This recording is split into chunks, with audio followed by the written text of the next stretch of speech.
Arraia arrain bat da. Bere itxura oso berezia da.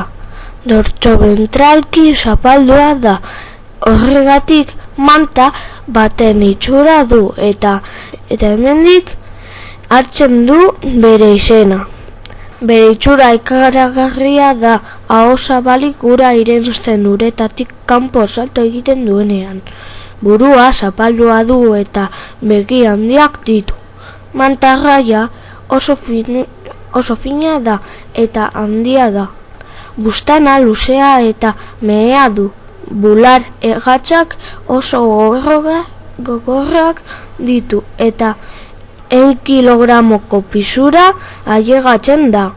Arraien eskeletoa ez dago zurrez osatuta, kartilago gabekoa da.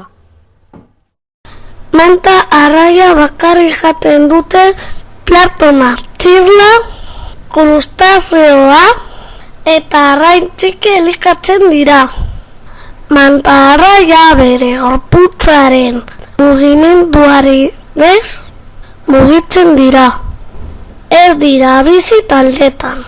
Manta arraia obiparoa dira. Beraz, arrotzetatik jaiotzen dira. Haie tropikaleetan bizi dira. Irletatik gertu. Manta arraia salto egiten dute.